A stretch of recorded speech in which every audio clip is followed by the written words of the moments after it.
And we are live. Welcome to another episode of Business Focus Live with me, John, where we talk about business related topics as well as news from here and around the world. If you're new to this channel, don't forget to subscribe and let's get started.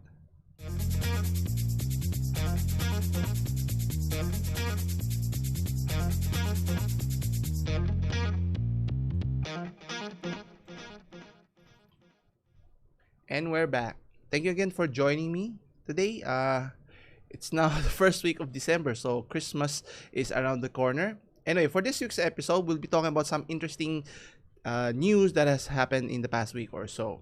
So the first is, I think I mentioned it, I think in previous discussion, in the last one, I think, regarding, a lot of companies or streaming services have been trying to translate popular comic books, even TV series, animated series into live action versions. In this case, Amazon has acquired or is planning to acquire or has acquired the rights to showcase very popular game produced by EA's BioWare, the Mass Effect game, which I've played. So we'll be talking about that. So that got me interested, and it will be interesting if they can do it properly. Next, we'll also be talking about how the rise and popularity of Bitcoin has translated into many forms. In this case, company has adopted the use of cryptocurrency in adopting it into an augmented reality game. We'll talk about that as well. Next, we'll be talking about how a very popular book that was translated into a film became one of the best trilogies film of all time, Lord of the Rings, is now foraying into cryptocurrency. We'll talk about that. Next, we'll talk about how a company in Kenya, a fintech company, is finding ways on how to help micro, small, medium enterprise or MSMEs. So we'll talk about that. And finally, in terms of sports, how companies or sporting leagues is utilizing data or information to leverage their popularity and maximize their popularity and generate even more revenue. Anyway, so to start off, as I mentioned, Amazon, according to TheVerge.com, that Amazon Studios is reportedly trying to make a Mass Effect TV show. Now, this is somewhat interesting in a sense. Now, as I mentioned earlier, there have been you have Marvel Studios, recreating comic books and serializing it into live action features. And then recently, last week, we've talked about how Netflix is trying to recapture the popularity of Cowboy Bebop to varying degrees of success. So the problem with trying to capitalize on its popularity, there are certain expectations from moviegoers or from viewers that if it's not done properly or tastefully, it will turn off many loyal fans, and assuming that newcomers who are not familiar with the show will easily pick it up. Now, I think one of the key here is introducing new content or new, in this case, new game, and transferring it into to the small screen. Since there has been no adaptation so far, I think there's a high chance for it to be successful. Similar how Netflix has adapted the game The Witcher, which is now on its second season, which hopefully can be seen later this year or even early next year. Now, Amazon is capitalizing on that popularity, obviously trying to gain that massive following, obviously still lagging behind compared to Netflix, 200 million subscribers, and as well as Disney's 100 million subscribers. Now, anyway, according to the Verge.com, as mentioned, Amazon Studios is reportedly trying to make a Mass Effect TV shows. Now, obviously, there's somewhat excitement and dread all at the same time because it's a double-edged sword. If it's done properly, obviously it can be highly successful. But the problem is, if it's not done tastefully, then you can see the poor results in other film adaptations or even animated adaptations as well here. Now, I've played the game myself on PC, and it's very interesting because if they were to just simply follow the game on its own merit in terms of how the story was driven, it has three versions, not three versions, but three three stories rolled into one, from one game to the second and to the third one. So somewhat of a trilogy. So they have three seasons already lined up if they're going to follow the story arc. And what's interesting regarding the series here, it follows the story of Commander Shepard here. Now, in the game, you are given the option of playing a male character or a female character. So you're given option here. But I think for it makes sense to reason to have a male lead character here, in terms of, obviously, if they're going to follow how the game is portrayed in terms of a live action genre, in terms of leading a band of aliens fighting an enemy of sorts here.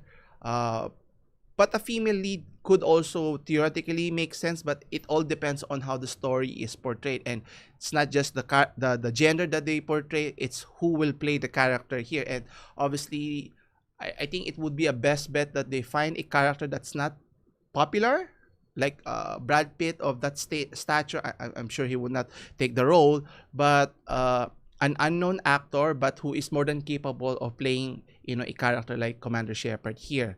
And obviously, I think on the first season alone, they can explore the origins of how Captain Shepard came about, and obviously there's an overarch story regarding the alien race, the Reapers.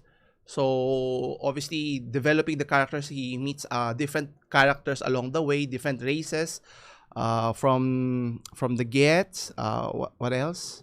Asarians race. Then you also have, what's the other one? Rex, Krogan, similar to how Klingons are in Star Trek. So it would be interesting how they create that story arc in that initial season alone. If they can do it properly, expand on that, I think that could be tremendous here. And especially imagine that the Mass Effect is akin to like Star Wars in space, and but in terms of the character of Commander Shepard playing sort of a detective role, like CSI style. So CSI plus Star Trek in space would be a compelling case. That's why I enjoyed playing the game. The trilogy of the Mass Effect was very popular. There were debate regards to how the series ended, is another discussion. I think makes a compelling case, especially people are interested in sci-fi genre nowadays here. And question here is, will the studio here, or Amazon Studio, will be able to capitalize on that, on their strength? And obviously finding characters to play the different alien races would be interesting. So obviously that could be costly, but I think if done properly, I think there's a big potential to have a strong file. Imagine sci-fi viewers would jump on the bandwagon, and then people who have played the game would also watch the series. Makes a compelling case here. Anyway, let's read further on the article here. So it mentions that there's a close to an arrangement. I think more than likely it would be approved here. Obviously, for EA, it'll make them a lot of money if Amazon were to pick up the rights to be able to produce the TV series here. But my concern here is, will they be able to do justice to the story here? Because as I mentioned earlier, there's a compelling case in terms of the story arc here. Similar how Star Wars works, but obviously from a different perspective and different aspect here. Anyway, so while Electronic Arts and BioWare have not announced officially, there have been more than a few hints. So early this year, the project director of EA remastered the Mass Effect Legendary Edition trilogy set, which I have issue again with remastered, and I'm not trying to create more or newer content, trying to rehash what was popular then. It's not just the Mass Effect. You have Dead Space, and then the recent debacle of how the GTA trilogy was released by Rockstar here, which is it's a whole other discussion altogether here. But anyway, so finding content to translate it into the small screen or big screen, I think there are big potential here. Actually, with regards to another game that's being developed for film, I think that was Uncharted, the series here, right? But my issue there is, if you're going to translate it, a lot of people have a high expectation in terms of how the game was portrayed, especially the character itself. And in the film, in the movie, I think Tom Holland is going to portray the character here. But the issue here is Tom Holland is a bit young to portray the character. So the issue here is, does it make sense he plays the character? And I think his companion Sully, who's going to be played by Mark Wahlberg, is better suited to play the character of Nathan Drake here.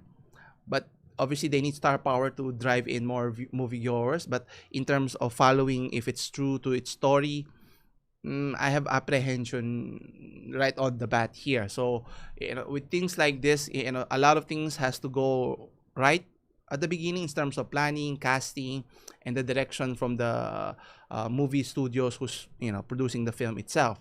So there's always apprehension here. Anyway, going back to the article here, as mentioned, it's not a matter of if, but when a movie or TV show project appears relating to the game. So I think they're on the right track here in terms of Amazon here. And obviously you have Henry Cavill.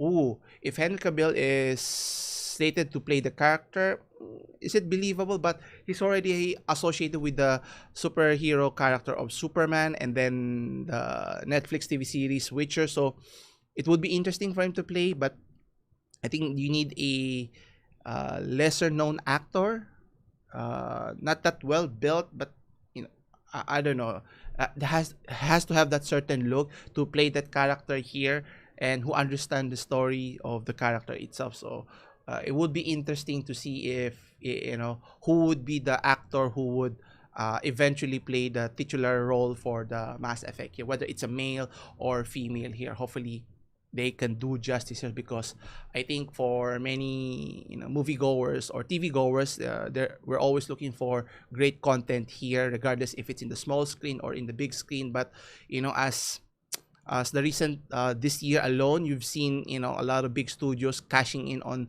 the popularity of certain comic book heroes, whether on the big screen, which has varying degrees of success, and then on the gaming segment you have Marvel's Avengers, which is terrible in terms of capitalizing on its popularity only and using microtransactions to entice people to come here, play the game and buy those skins so that you can enjoy the games here, which is it's always a cop out here. But I cannot blame the publishers here and the companies for trying to take advantage. And at the end of the day, it's always about the gamers. If you purchase the game, we only have ourselves to blame here. That's why we have to be responsible in terms of if a game is terrible, don't purchase it, get a refund. Or if a TV series is good or a movie is good, you watch it, you support it, so they generate substantial revenue. If not, then no one watches it, so that companies would stop making terrible films or terrible TV series or even terrible games here. Well, here's the hoping. If they're able to push through with the arrangement or the partnership, hopefully they can start the series by sometime by next year or by 2023 here. Anyway, moving on.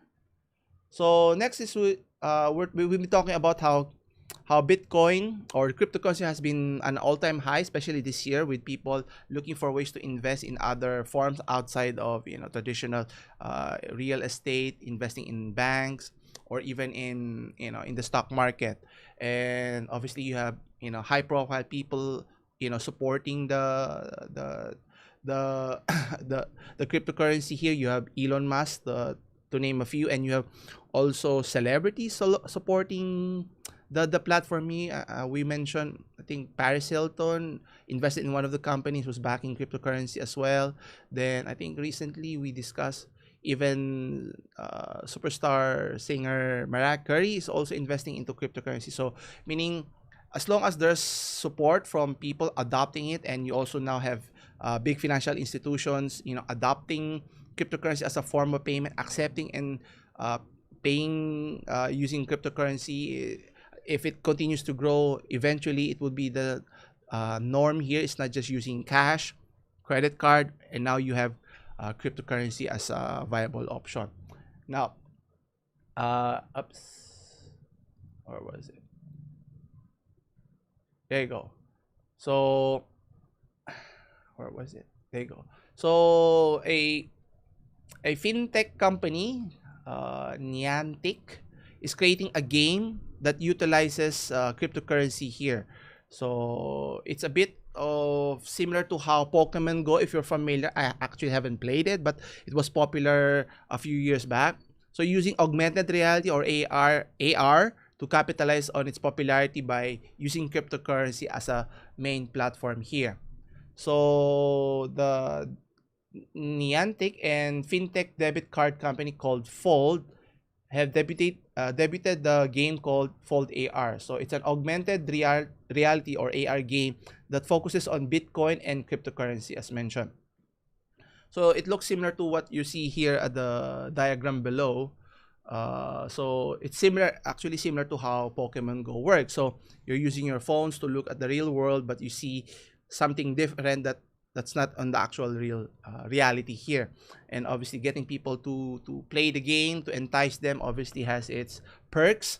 And obviously the chance of earning, Bitcoin is another thing that's trying to hook people to adopt the platform. And eventually I think the goal here is, if enough people have invested already in this platform, then the cryptocurrency platform would be the norm here. Now, is it a good choice to invest on this platform? Now obviously there are still risks associated with it, so you have to do your due diligence as a person if it's a safe bet here, because based on the tracking here, you can see how volatile what I call this how volatile the rate of growth and dips in the cryptocurrency.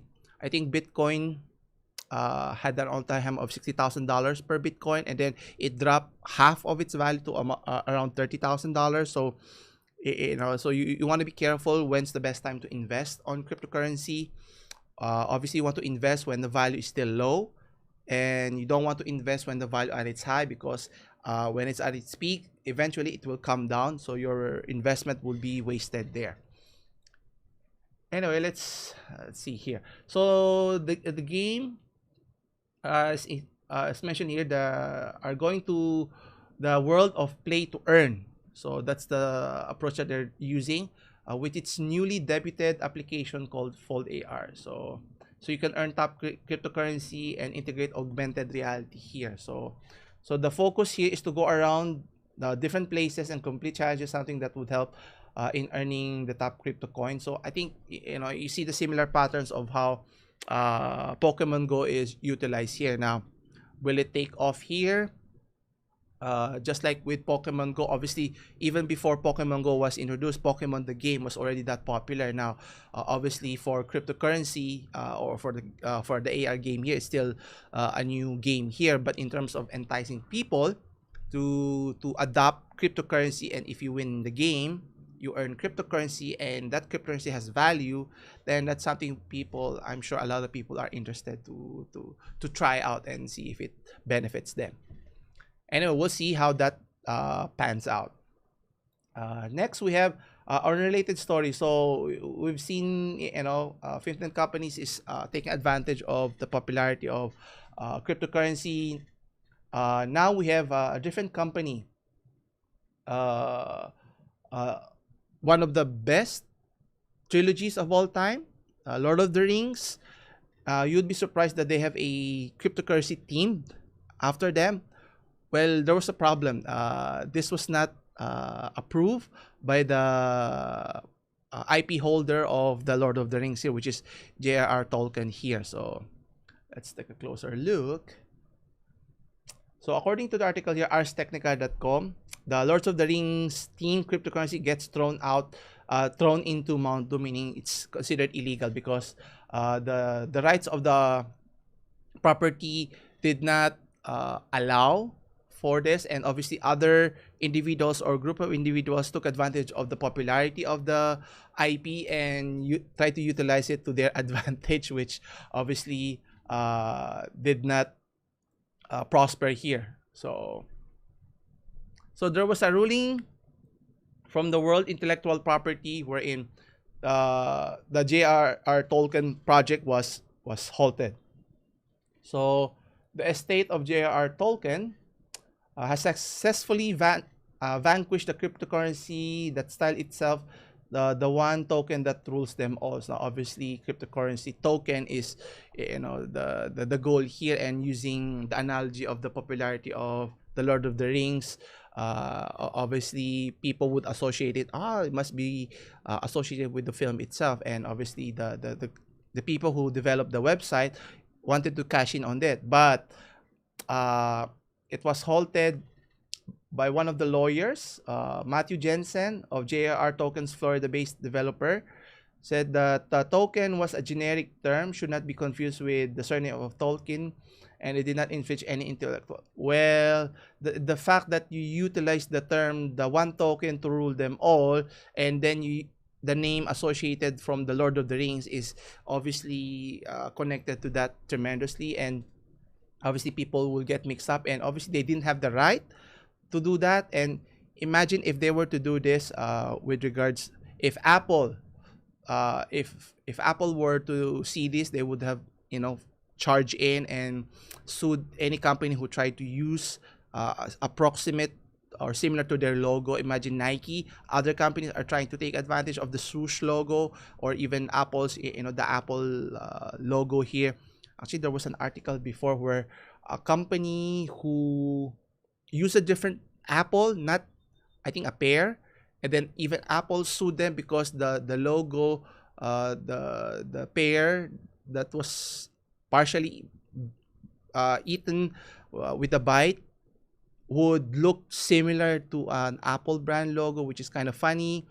So you can just imagine companies like Apple will always try to protect their branding image here, but obviously that's kind of silly because an Apple is totally different from a pear, and the company are totally different in terms of industry there. But going back to the issue here, so obviously a lot of companies or individuals are always trying to capitalize on the popularity of many companies' branding, especially you have Adidas, as mentioned, what do you call this? Apple. You also have Nike and whatnot here. And obviously they have the right to protect their branding because they've invested a lot of money in promoting their product. And obviously, if other companies were even to just change slightly the name, instead of, let's say, Apple, they made it into oranges, but the logo is still like an apple, similar to how Apple is. Obviously, people would be confused in terms of how the brand is being utilized. So but in this case here, it had a happy ending for the estate of Tolkien here. Obviously, the rights to have, who has the rights for the IP of the Lord of the Rings. A judge, the World Intellectual Property Organization, or WIPO, held the decision that they are indeed, what do you call this? The developer was aware of Tolkien's works and created a website to trade off the fame of these works. Regardless of if it's by accident, you could have changed the name. And obviously, if it has resemblance of how the Lord of the Ring looks and feels, then people would assume that it may be official from the people behind the Lord of the Rings. Well, obviously, in this case, this was a particularly flagrant case of infringement here. And obviously, companies like them and others has to be vigilant about preventing unauthorized parties from taking advantage of the property name. Obviously, J.R.R. Tolkien's is a very popular one with regards to the film here. Anyway, next we have, what's the next one? Yes.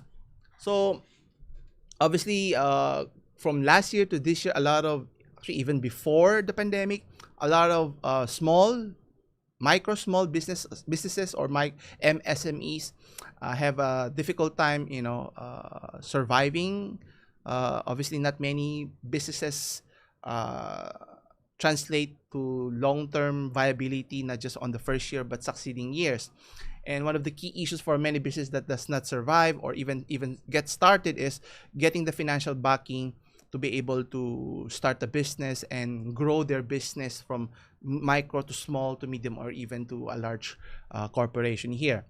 And one of the key issues is obviously companies or startups can borrow money from the bank, but as you can see, many banks or big financial institutions are very reluctant on lending money, especially if you don't have any collateral when you're starting out. And obviously for big financial institutions, they're always on the lookout for bigger businesses or corporations who tends to have the coffers to pay a substantial amount, a bigger amount compared to micro SMEs. So they tend not to, what do you call this?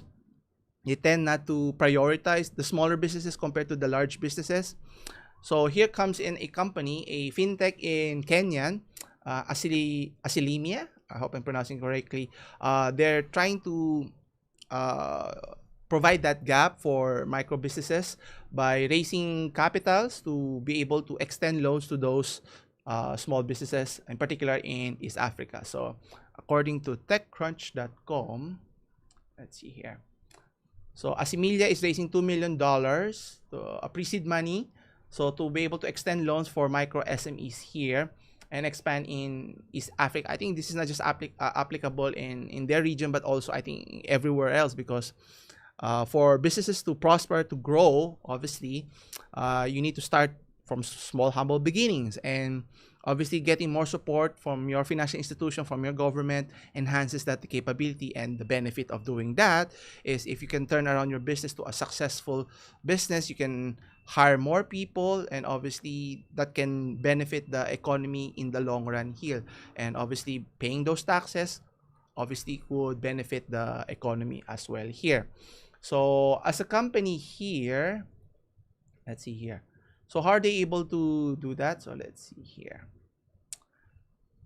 So Kenya's economy is powered by informal businesses, and which contributes 33% to the country's GDP and provide 83% of total employment outside of small scale agriculture.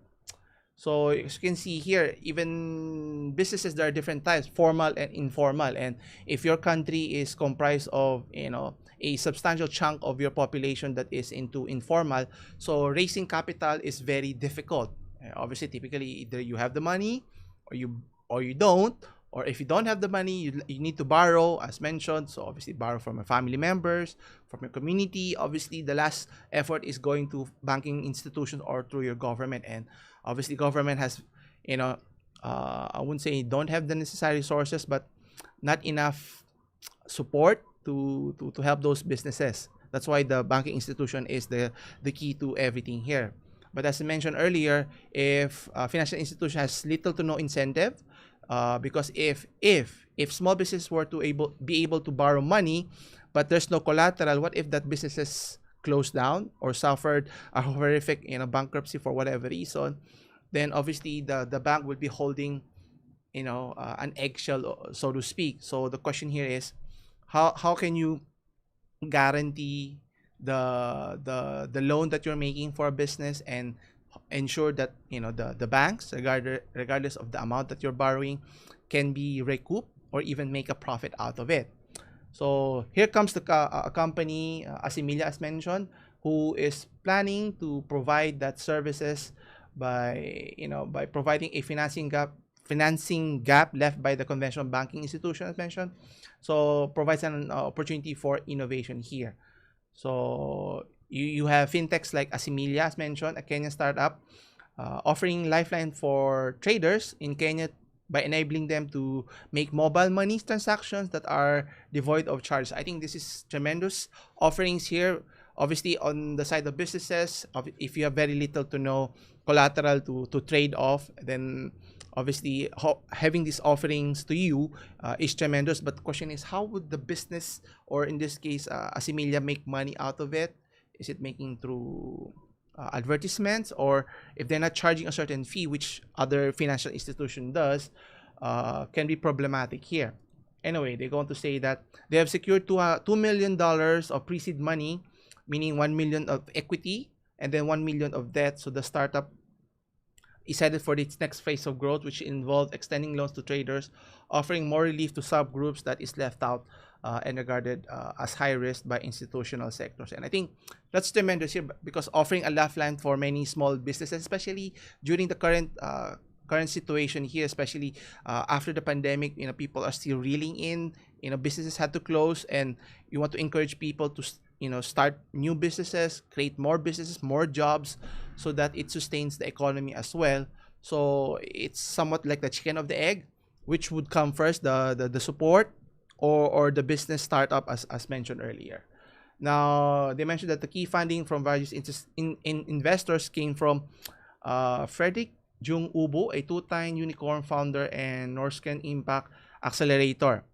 While the debt round had the participation of French Public Investment Bank, BPI France, and Green Tech Capital Partners here. So obviously there's been a lot of support from different institutions here, from the public, from the private sector here.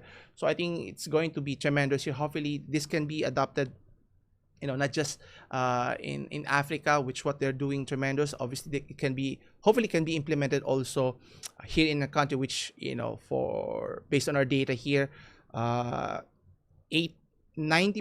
of our businesses are comprised of micro SMEs here, which is pretty plenty, diba?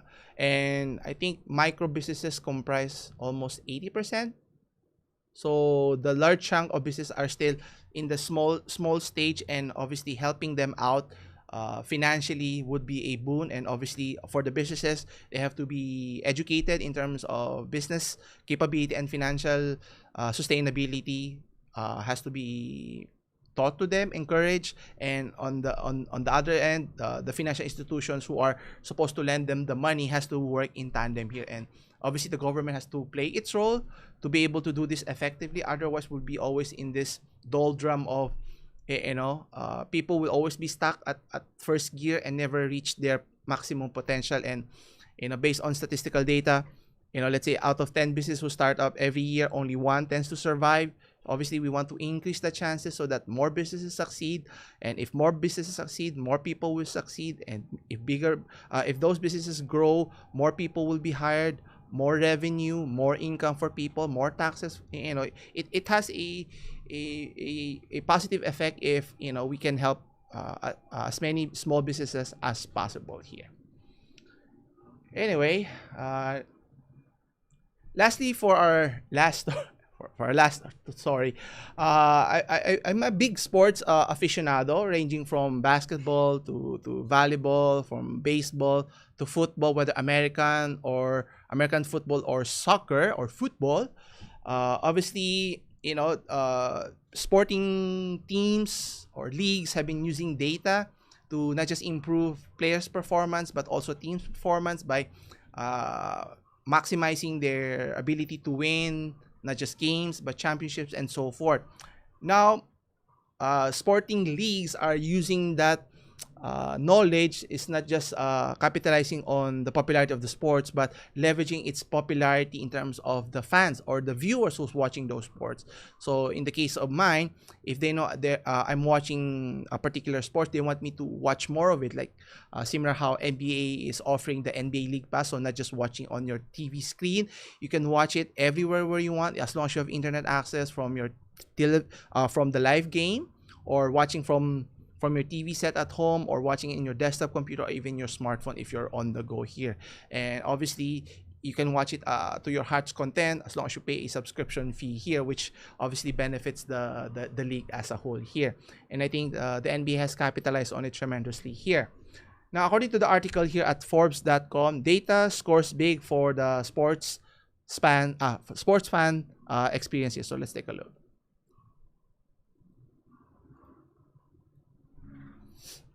So here we can see that how sports leagues and teams can boost their fan experience through personalization and real-time data analytics. Now, obviously, improving the fan experience will bring about more revenue for businesses, especially as mentioned, if you go to watch live events or live games.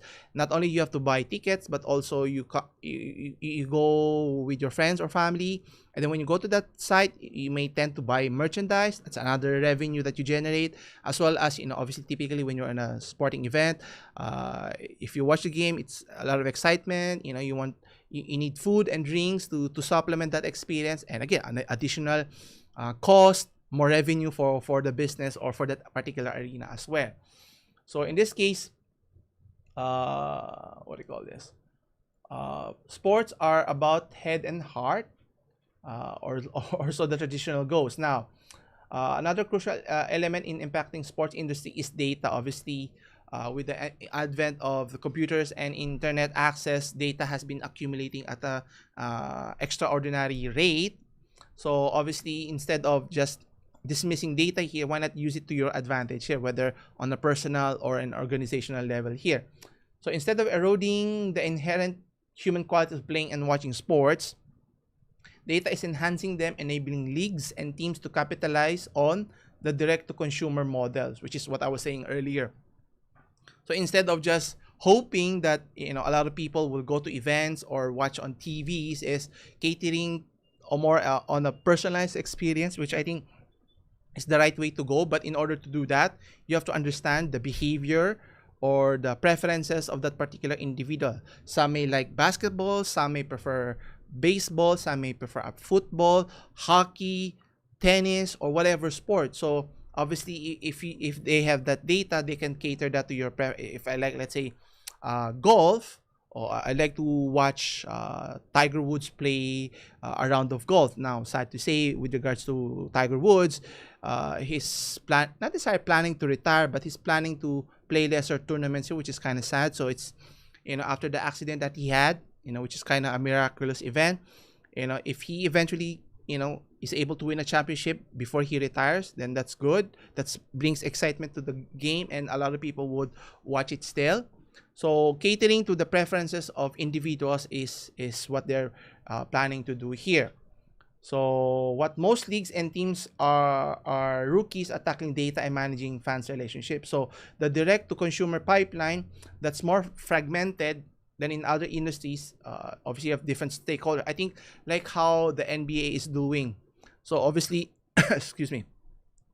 So the NBA has growing in popularity from the time of Michael Jordan, from Larry Bird and Magic Johnson's heyday in the 80s, then Michael Jordan in the 90s, then you have Kobe Bryant, LeBron James in the 2000 eras here. And how did they gain that information? Obviously, looking at the data, which region has the highest number of viewers here. It's not in the United States, but in China. That's why they wanted to capitalize on that region. But there's politics involved with it, which we don't want to get into that, but they were able to find out. That's why they've been trying to partner with China in terms of developing basketball as a sport, the growth, the popularity. That's why in the off season you see many NBA players, former and current players, are traveling to China to promote the game, to promote NBA, so that more people would be inclined, especially young generations, to play the sport, to watch the sport. And obviously in China, there are a billion people there. So if you can just entice a small subset of that population, that's still pretty substantial compared to the rest of the world here. But the question here is, what would it take? Obviously, preferences from one region may differ slightly from another. So customizing it would be, ideal here. So here we have an example. While some fans consume sports through streaming services and traditional broadcast channels, on the other hand, others purchase tickets through stadiums, web-based ticket services. And then you have enthusiasts shop for merchandise at online and physical stores. So the key here is for those different segments, team share performance analytics in one form for coaches and players, and another fans. Segmentation and personalization are highly complex. But if it's done properly, could bring tremendous benefit, not just for the sport itself, but for the players and as well as the viewers themselves. So let's say if my favorite NBA team right now is, let's say it's the Miami Heat. So if they have my data, they would give me feedback as to what's the update. Let's say, for example, what happened to what's his name, Jimmy Butler? Was he injured? When's he coming back? So I would be interested to find out. Or in the case of what happened to Bam Adebayo, he had surgery. What's the timetable? So I'll be glued into their situation here. Now, obviously, this can go to a multitude of opportunities, not just in one particular team or one particular sports. Could be a variety of sports. And obviously, the more information companies or sporting leagues can get would be a tremendous boon for them. Anyway, So the question here is, will it take how long will it take before companies, or what do you call this, how long will it take for sporting leagues to take advantage? And I think one of the better popular leagues as of the moment is we have NFL, the National Football League, which I tend to follow regularly because of its popularity, and getting the rights.